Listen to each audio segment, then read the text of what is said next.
Bon, j'ai raté la première slide, c'est pas grave, ça n'a pas grande importance. Donc voilà, comme je vous disais, vous m'entendez bien? Donc, comme je vous disais tout à l'heure, la station, on a fait une demande de station en 2016 parce qu'on avait des projets qui n'étaient pas du tout en rapport avec les mathématiques, qui étaient de savoir si ce serait intéressant d'avoir des panneaux photovoltaïques et une éolienne dans l'établissement scolaire. Et donc, une station était le joujou adéquat pour pouvoir vérifier cela. Donc, on a fait la demande et puis on a fait différents travaux à l'atelier scientifique. On a travaillé sur un détecteur de particules fines embarqué sur des vélos. On avait comparé les résultats avec les données de notre station. Les 2 dernières années, on a travaillé sur le CO2 dans une salle de classe. Avec les données de la station, on a vérifié s'il y avait un lien entre les deux. Donc, chaque année, on a des travaux qui utilisent les données de la station au niveau de l'atelier. Et puis moi, à côté de ça, je suis prof de maths. Donc, je suis prof de maths et en découvrant cette station, je me suis dit, c'est génial. On a des milliers, des dizaines de milliers, des centaines de milliers. Aujourd'hui, on a plus d'1 million de data. C'est quand même quelque chose de fantastique. Et donc, je me suis dit, si je faisais mon programme de seconde avec cette station météo. Alors là, par exemple, je vais vous raconter 2 petits points, les fonctions et les stats. Donc, le début d'année, c'est ce que je fais à l'heure actuelle avec mes secondes. Je leur dis, voilà, vous vous êtes promenés dans le lycée, y a-t-il une station météo, où est-elle? Alors, elle n'est pas facile à trouver parce que notre établissement fait plusieurs hectares et qu'elle est sur un toit dans un coin où ne vont pas trop les élèves. Mais bon. Donc, d'abord, trouver la station. Ensuite, trouver les données de la station. Voilà notre belle station. Donc, trouver les données de notre station et qu'est-ce qu'il y a comme données disponibles. Alors, il y a des élèves qui, au début, vont repérer, la station, elle est à tel endroit, elle est à telle altitude, ils vont prendre les différentes données. Et puis après, ils vont voir ce qu'on a dedans. Alors, il y a des élèves qui reviennent, nous, on a de la température, on a des précipitations, etc. Puis à partir de toutes ces données, je leur dis, voilà, qu'est-ce qu'on pourrait faire au niveau du quotidien, de vos connaissances au quotidien? Ce qui vient en premier, ce sont les températures extérieures. Et donc, au niveau des températures extérieures, je leur pose des questions toutes simples. Le 7 septembre, par exemple, de 9h à 17h, représentez-moi les données de température extérieure au niveau d'un graphique. Et puis, on obtient 3 types de représentations différentes. On a des élèves qui vont placer des points. On a des élèves qui vont placer des points et puis qui vont faire des arrondis entre les deux. Puis, on a des élèves qui vont placer les points et tracer des segments pour relier chacun de ces points. C'est une première discussion sur ce qu'est l'idée de fonction, ce qui est l'idée d'un ensemble de départ, d'un ensemble d'arrivée au niveau des fonctions. Donc, pour la première fois, on a parlé sur la figure 1 d'un ensemble, c'est-à-dire des valeurs 9, 10, 11. Donc, on représente ça avec des accolades. Ensuite, pour les 2 autres cas, ce sont des fonctions qui sont définies sur un intervalle, l'intervalle 9-18. C'est quoi un intervalle ouvert, fermé? C'est l'occasion d'aborder le sujet. Puis chaque jour, je demande des nouveaux travaux aux élèves. Et puis au bout d'un moment, quand ça commence à tenir la route, c'est-à-dire que les élèves sont capables d'aller chercher les données, de les prendre en CSV, de le transformer en Excel si jamais on préfère travailler sur tableur, sont capables de me les mettre dans un dossier et puis d'obtenir tout ce qui nous semble intéressant. Une fois qu'ils sont capables de faire ça, alors moi, j'ai des exigences particulières. Je veux qu'on repère des valeurs d'heures entières et qu'on les relie avec des segments. En clair, l'idée qui est derrière tout ça, c'est que je définis une fonction qui est définie par morceaux, mais sans le dire. Et c'est une fonction qui est définie avec des fonctions affines. Et ce qui est intéressant, c'est que des fonctions affines, ils en ont entendu parler avant. Donc, à partir, par exemple, de ce graphe, je leur demande quelle est l'image à 10 heures, quelle est l'image à 11 heures. Mais comment est-ce qu'on pourrait faire pour connaître l'image à 10h15, à 11h15? Donc, on peut faire de la lecture graphique sur GeoGebra. On peut faire des calculs en déterminant la fonction affine qui représente ce segment entre 2 valeurs. On peut aussi déterminer des antécédents. On peut faire des encadrements, par exemple dire, à 11h30, la valeur sera comprise entre telle et telle valeur. Pourquoi? Parce que ma fonction est croissante sur cet intervalle, ma fonction est décroissante sur cet intervalle. Puis au fur et à mesure, on va parler de majorant, d'extrémum. Puis quand on va avoir d'autres d'autres dates que le mois de septembre, quand on aura des variations plus intéressantes. On va s'intéresser au signe de la fonction, aux variations de la fonction. Donc, voilà les séries de questions que je pose à mes élèves. Et puis, après, on va travailler en fonction du niveau de chacun, c'est-à-dire ceux qui ne sont pas capables de déterminer une fonction entre deux points à partir de deux points, ils vont utiliser GeoGebra, comme c'est représenté ici, pour indiquer quelle est l'équation non réduite cartésienne ici, mais après me la transformer en équation réduite. Et puis les élèves les plus performants vont faire ça à partir d'un calcul. Donc voilà comment se traite la notion de fonction. Ça me prend à peu près 3 semaines. Et entre les deux, bien, je fais tout mon cours, toutes mes notions de fonction que je traite naturellement. Et ça, c'est une histoire que je vais traîner pendant 3 semaines jusqu'à temps que mes élèves soient capables de faire ça correctement. Et faire ça correctement, c'est tout doucement arriver à utiliser un tableur comme il faut, et ainsi de suite. Et puis, dans l'année, quand ils vont être plus performants, on va faire du Python. Alors, ce que je vous présente maintenant, après les fonctions, sont des statistiques. Alors, le travail qui vient n'est pas mon travail, c'est le travail d'une élève dont certains d'entre vous ont peut-être vu, sont passés de temps en temps. C'est le travail de Marie l'année dernière qui nous a fait des exposés et qui présente les travaux sur les données de la station météo. Et donc ça, c'est un exposé qu'elle a fait à ses camarades en disant, voilà comment on fait pour déterminer la moyenne, la médiane, le quartile, etc., à l'aide d'un tableur. Et alors, l'idée qui est derrière tout ça, c'est de se dire qu'on travaille avec la notion de médiane et de quartile et la notion de moyenne et d'écart type. Donc, elle a représenté ça l'année dernière sur les comparaisons des différents mois de janvier. Donc, on a eu les médianes. On a quand même de sacrés écarts, c'est intéressant. Toujours sur le mois de janvier, on a eu le premier quartile et le troisième quartile, donc médiane, quartile, décile, qui n'est pas au programme de classe de seconde, mais qui est quand même intéressant parce qu'après, on peut faire des boîtes à moustaches. Et des boîtes à moustaches, c'est super, parce que c'est beau. Et puis, deuxièmement, parce que ça permet de comparer facilement des données. Comparer des données, ça veut dire quoi? C'est dire qui est le plus grand, le plus petit, donc faire des jolies phrases. Le premier décile de tel mois est inférieur ou supérieur au premier décile de tel mois. Voilà. Et puis après, les écarts types, on constate que tout ça, on est à peu près sur du 3 et quelques. Et pour finir, on a fait, après avoir vu une boîte à moustaches, c'est-à-dire des écarts médiane, quartile, décile, on a des représentations entre la moyenne plus ou moins 1, 2, 3 sigma.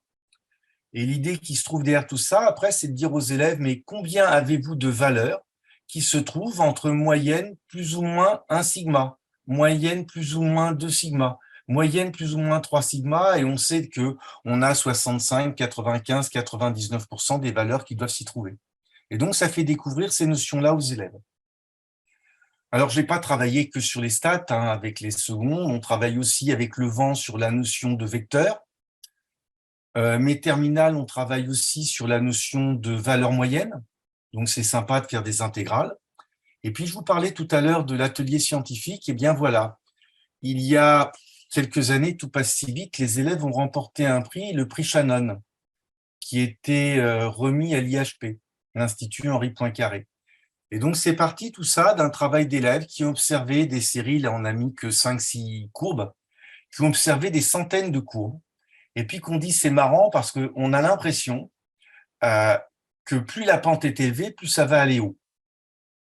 L'idée dit mathématiquement plus élégant, si la pente est élevée, la variation Tmax, Tmin va être élevée. Et donc, pour faire cela, ils ont placé plein de points. Et puis, comme ça a été fait tout à l'heure, ils ont tracé une droite de régression. Et puis, cette droite de régression, ça s'est amélioré parce qu'ils se sont dit, mais on pourrait aller chercher des variations de température maximale entre 2 heures, entre 9 heures et 10 heures, 10 heures et 11 heures, 11 heures et 12 heures. Est-ce que ça n'a pas une influence sur l'écart maximal de température de la journée? Je m'explique, car je suis allé un peu vite. Sur l'axe des ordonnées, il y a l'écart Tmax, Tmin. Sur l'axe des abscisses, il y a l'écart de variation max par jour. Quelle est la plus grosse variation? Entre 2 heures. Donc 9, 10, 10, 11, etc. Et donc là, les élèves ont été cherchés plus précisément entre 9h, 10h, 10h, 11h, etc. Et ils ont essayé d'approximer ça par des fonctions affines. Et après, ils ont comparé aux résultats réels de la station. Et vous avez les écarts réels en bleu et les écarts calculés en rouge. Bon, c'est pas mal, c'est assez satisfaisant. On a 1 degré près. Entre 1er avril et 1er octobre, on arrive à être capable, dans 90%, de déterminer la température max de la journée. Et alors, il y a un point très, très amusant, c'est que la température max de la journée, il y a encore 2 ans, c'était 17 heures. Et cette année, on a eu des températures max qui étaient à 18 heures, voire même plus. Donc, c'est quelque chose de nouveau et qui a interpellé les élèves. C'est un sujet de discussion. Alors, tout ce qu'on fait avec cette station, ça amène les élèves tous les jours à arriver en disant moi, je vais observer ceci. Moi, je me pose des questions du style est-ce qu'il va pleuvoir tout à l'heure? Mais pourquoi tu as cette idée? Parce que j'ai regardé les pressions et je trouve qu'elles descendent rapidement. Est-ce qu'il va y avoir des vents violents? Comment on pourrait faire pour savoir ça? Donc voilà, il y a des élèves qui ont fait des quadrillages de stations météo pour voir ce qui se passe à côté de stations qui sont à des carrés de 100 km de l'endroit où nous sommes. Et puis, tout à l'heure, j'entendais parler de lissage. Et donc, moi, j'ai un lissage sympa. Je vérifie parce que non, c'est pas celui-là. J'en ai reçu un. J'en ai reçu un d'un élève. Zut, je l'ai pas là. Je l'ai mal envoyé tout à l'heure, tant pis. C'était un lissage pour essayer de combler des trous qu'on aurait au niveau de notre station. Donc, le travail au niveau des élèves, c'est de faire des maths. Après, c'est de les amener tout doucement à se poser des questions sur les données que nous avons. Qu'est-ce qu'on comprend? Qu'est-ce qui va se passer? Qu'est-ce qu'une corrélation? Et puis, sur ce qui s'est passé cet été, c'est-à-dire, là, par exemple, on a des élèves qui sont allés chercher. On n'a pas eu, sur chacun des mois de juin, juillet, août, on n'a pas dépassé les 40 degrés. On a dépassé les 40 degrés en juin, juillet, mais pas en août. Ça correspond à des valeurs inférieures à celles qu'on avait eues, je ne sais plus, c'est en 2018 ou 2019. Le record de notre station, c'est 43. Voilà, ce sont des petites choses qui amusent les élèves et les plus performants vont chercher tout cela avec Python parce qu'on fait des choses quand même un peu plus sympas avec Python qu'avec un tableur comme Excel. Donc voilà ce que j'ai fait avec mes élèves et je vous ai montré aussi ce qu'ils font eux. Merci beaucoup. Même chose, y a-t-il des questions parmi les collègues pour M. Taillé? N'hésitez pas à prendre la parole directement. Vous levez la main dans le logiciel, mais vous pouvez y aller directement. Moi, ce n'est pas vraiment une question, c'est juste féliciter ces activités que nous, on suit parce qu'elles sont relayées par, si j'ai bien compris, c'est vos élèves qui gèrent Twitter, le compte Twitter. Voilà. Quand c'est moi, c'est signé, c'est-à-dire je signe D'accord. tout le temps mes tweets afin que je signe mes tweets quand ça peut être pris comme une polémique, quand il peut y avoir quelque chose de mal interprété. Là, quand des fois il y a eu au niveau des températures qu'on n'avait pas pensé qu'on minimise quoi que ce soit, je signe pour éviter que s'il y a un souci, c'est après moi qu'on s'en prend, car les élèves le vivraient pas très bien. Non, mais je trouve que ce que vous proposez est absolument passionnant. On le relaie ou on répond avec notre compte Twitter InfoClimat, puisque vous nous taguez régulièrement. Et je trouve que c'est un bel exemple de ce qu'on peut faire avec les données de la station. Et on aimerait bien qu'il y ait plusieurs de vos collègues qui aient un peu les réseaux sociaux, c'est pas forcément le mal absolu. Et sur Twitter, il y a des choses catastrophiques, mais aussi des choses très bien. Et de leur donner un petit peu de visibilité, ça parle bien. Hein. Je peux vous dire que on en a parlé ce matin au comité scientifique. Foclima a été retenu dans le cadre de l'accélérateur d'initiatives citoyennes. Donc, on travaille avec des organes qui sont la direction du numérique de l'État ou Etalab qui veille à ce qu'il y ait l'open data. Et c'est des choses qui sont assez bien perçues par ces décideurs et ces personnes qui sont de fait très connectées, très réseaux sociaux. et leur donner de la visibilité à ces activités pédagogiques, leur montrer que une station météo dans un établissement, c'est pas une lubie et qu'au contraire, ça permet de faire plein de choses intéressantes. Croyez-moi, ça parle et ça éclaire assez bien les propos que nous, on avance en disant, bah, écoutez, Météo à l'école, c'est très clairement, on a introduit cette station pour faire à la base peut-être de la météo, mais on a des exemples multiples et variés de profs de maths, de techno, de physique, de SVT, même de langue, puisqu'on en a parlé ce matin, qui font des trucs assez géniaux à partir des données de ces stations, et en transdisciplinaire et avec une illustration concrète. Vraiment, moi, je sais qu'il y a 30 ans de ça, gamin, j'aurais adoré avoir des profs qui aient une station météo et qui fassent ce genre d'activité. J'étais déjà de passionné de météo à 10-12 ans, mais voilà. Moi, ce que je retiens beaucoup, d'abord, vos activités sont excellentes, et puis surtout le fait de un petit peu les faire connaître, voilà, les relayer par les réseaux sociaux. Je trouve ça encore plus sympa quand c'est vos élèves qui signent les tweets et qui expliquent qu'ils ont fait aujourd'hui ou dans la semaine.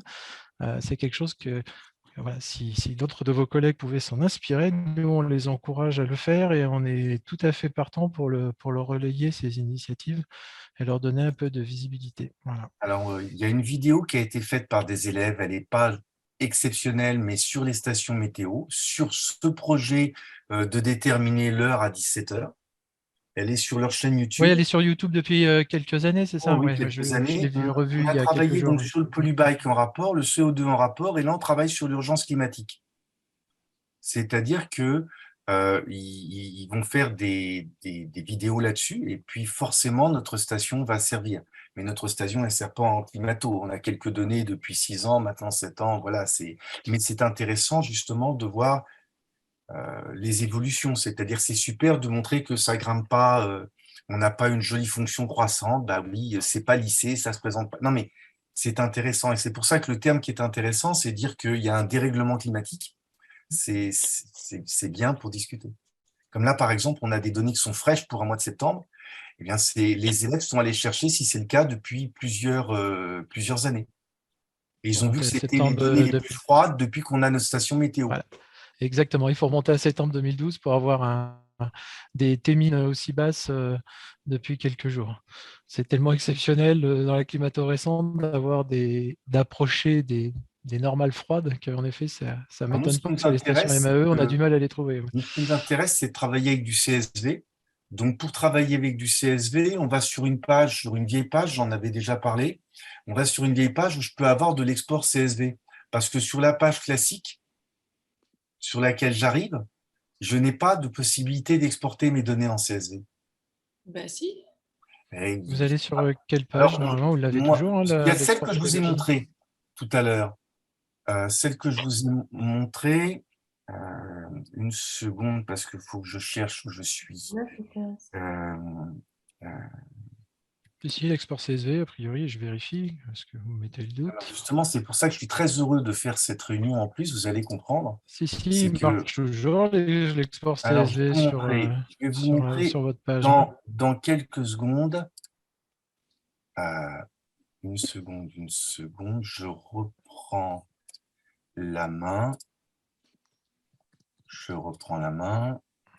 Top, donc j'arrive là, c'est super. Et là, j'ai mon export CSV. Ah ben non, c'est pas là-dessus. Oui, Voilà. mais là, j'ai mon export Si, CSV. c'est celui-ci qui permet d'avoir le... Oui, Voilà. tout à fait. Celui-ci, c'est l'export CSV historique. Voilà. C'est-à-dire qui existait sur le site qu'on l'on a repris et qui lui donne les données horaires des stations. Ouais, ça j'adore. Mais mes élèves donc, vont sur MAE, le truc classique. Et je vais vous le remettre. Donc, moi, je passe tout le temps par ça parce qu'arriver là-dessus, je me repartage.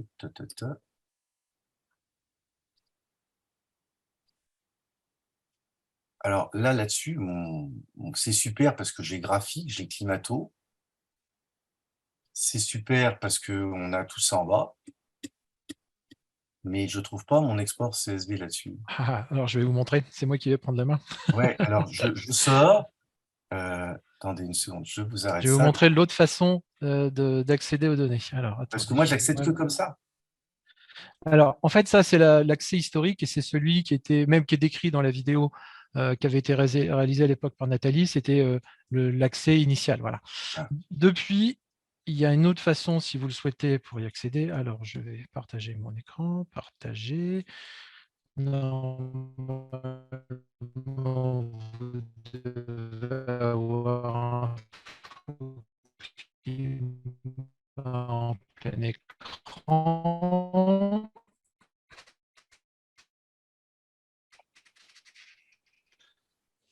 Si ça arrive. Oui, parce que je vais peut-être. Ouais. Je vais juste vous montrer en fait comment y accéder. Oui. Soit vous faites directement dans l'adresse, soit vous pouvez y accéder. Voilà, il y a une entrée qui s'appelle /OpenData et qui vous permet d'arriver sur cette page-là. Alors, je vais aller doucement parce que je vois que malheureusement, ça ne suit pas à côté. Alors, je vais peut-être couper ma vidéo, ça va un peu améliorer mon débit en upload. Voilà. Vous avez accès à cette page-là qui est une autre façon d'accéder aux données qui sont en open data sur InfoClimat, c'est-à-dire c'est à la fois les données Météo France qu'on appelle la résolution 40 de l'OMM, c'est-à-dire les données d'un certain nombre de stations Météo France, environ une quarantaine en métropole, dont la licence est libre. On peut, depuis 1996, récupérer les données de ces stations Météo France, c'est des données tri-horaires, c'est un peu parcellaire.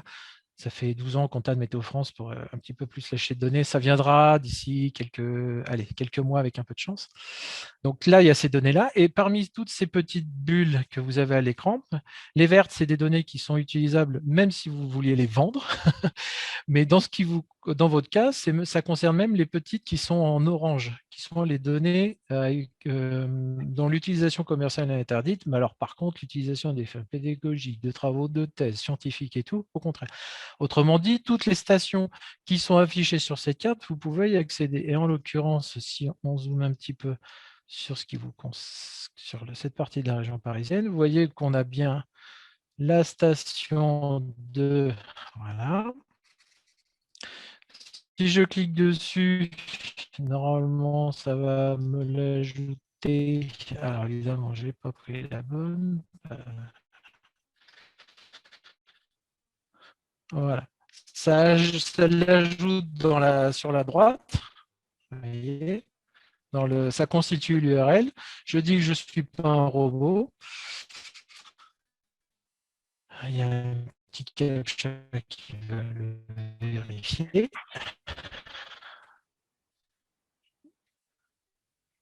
Oh là là, j'ai des problèmes de connexion, ça va être difficile de vous montrer. Je vais vous laisser. Non, mais je comprends l'histoire, donc je prendrai ça. Je vais réessayer, je vois que j'ai des messages d'erreur. Et donc, on passe par l'ancien lien, ça marche très bien, ça me permet de faire plein de CSV. Bref, normalement, si je ne suis pas un robot, normalement, c'est le captcha, parce que je n'ai pas, apparemment, il y a OK. Et si vous téléchargez, vous avez soit si JSON sur la dernière semaine, soit voir en schéma CSV. La compte, c'est que actuellement, voilà. Le truc, c'est qu'aujourd'hui, on le limite à une semaine parce qu'à l'évidence, ça prend de la place. On a tellement d'utilisateurs qui travaillent, on va renforcer tout ça pour permettre d'allonger la durée. Et pour les utilisateurs tels que, imaginez que vous ayez des jetons spécifiques qui vous autorisent à retirer beaucoup plus de données, et surtout si c'est sur votre propre station. Voilà. Et surtout, l'avantage, c'est que par cette page, vous avez les données à 10 minutes et pas seulement horaires. Vous avez vraiment les données telles qu'elles sont diffusées, affichées sur InfoClimat. Donc, vous auriez là, en termes de densité de données météorologiques observées, vous auriez des observations toutes les 10 minutes au lieu de les avoir toutes les heures, comme c'est le cas via l'accès pédagogique que vous utilisez historiquement. Voilà. Les deux systèmes existent, ils ont leur intérêt ou leurs avantages, et on va essayer de renforcer la partie que je viens de vous présenter pour qu'elle soit typiquement, vous puissiez appeler plus de données simultanément que sur une semaine glissante. Voilà. C'est parfait, merci. Je vous en prie. Et donc, il y a des publications de ces travaux qui sont certains sur mathématiques, d'autres je ne sais plus. Mais à chaque fois, on publie ce qu'on fait. Là, ce qu'on n'a pas publié, c'est le travail avec M plus ou moins 1, 2, 3 sigma. Je pense qu'il y a peut-être des élèves qui seront intéressés, mais on verra.